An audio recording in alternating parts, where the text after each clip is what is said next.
Good night and welcome to a special edition of Sports Monday. I am Paul Lopez. It was a 3-day weekend packed with sporting activities across the country. The banks along the Belize River were inundated with fans of the 26th Belikin La Ruta Maya Belize River Challenge. The annual canoe race saw a total of 57 teams lined up under the Hawkesworth Bridge in San Ignacio Town as the race was ready to get underway. At the sound of the horn, the 180-mile 4-day canoe challenge began. Only seconds away from the starting line, one canoe toppled over, tossing 3 of its paddlers into the river. Koop Sheet Metal took the first station prize at the low-lying bridge. At the end of day 1, Slim and Trim was in the lead, followed by Lucas Oil Westrac and Koop Sheet Metal in 3rd place. On day 2 of the race, paddlers took off from Banana Bank to take on the grueling journey to Doublehead Cabbage. Team Pack found the strength on the 2nd day to finish 1st place ahead of Slim and Trim, who was followed by Koop Sheet Metal. And of course, the energy from fans and supporters was elevated going into day 3 as the journey was nearing its end. Just seconds away from the finish line in Boom Village, Pack and Slim and Trim would battle it out in a photo finish that would see the paddlers from Pack overcome Slim and Trim by 1 second and Team Lucas Oil by 3 seconds, with Koop Sheet Metal trailing. Day 4 of the race, the final day, was the decision maker. It was already determined in the minds of onlookers that the top paddlers from one of the top 4 teams from day 3 would take the first prize overall. But who would it be? And they are off. Some 2 hours and 44 minutes later, Slim and Trim and Koop Sheet Metal were the first 2 teams to make it to the finish line.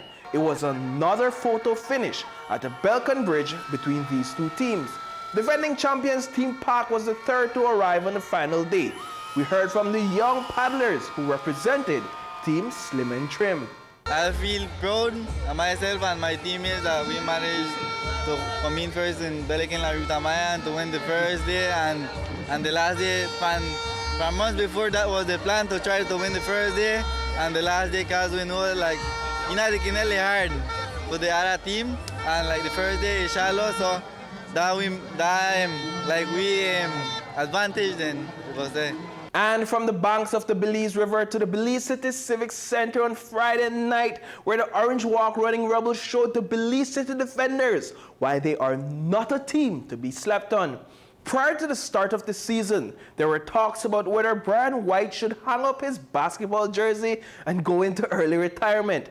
But within the 32 minutes that he had played against the Belize City Defenders, White showed why he is still one of the most formidable power forwards in the league. He scored a season high of 20 points, ended the game with 14 rebounds, and shot a field goal average of 66.7%. The Orange Walk Running Rebels took home the W by scoring 91 points to 85 for the Belize City Defenders. In Dangriga, the Dream Ballers hosted the Belize Hurricanes in a match that ended 85 to 76 points in favor of Griga Dream Dwellers. Down south, it was the battle of the big cats as the Belmopan Tigers took on the Punta Gorda Panthers inside the PG Sporting Complex. Belmopan took home the victory with 106 points to 91 points. As it currently stands, Belize Hurricanes is leading the 2023 season, followed by the Belize City Defenders in 2nd place and Griga Dream Ballers in 3rd place. And folks, you have heard it in our newscast already, but as a reminder, the Under-19 Volleyball men's team is set to play later this week in the Continental Volleyball Championships in Guatemala. The stage is set and our men's team has been preparing for what is the highest level of competition to date. In case you missed it, here is what Albert Humes, the coach of the Belize national volleyball team, told us about the upcoming games. Right now, as we're getting closer, we are trying to do more game situation. Because we don't have the amount of practice matches to go abroad, we have to, among the guys, the senior guys and so forth, we train the team to try to prepare for the other teams, but we are getting there. And that is all we have for you in this week's coverage of Sports Monday. Until next time, have a great week.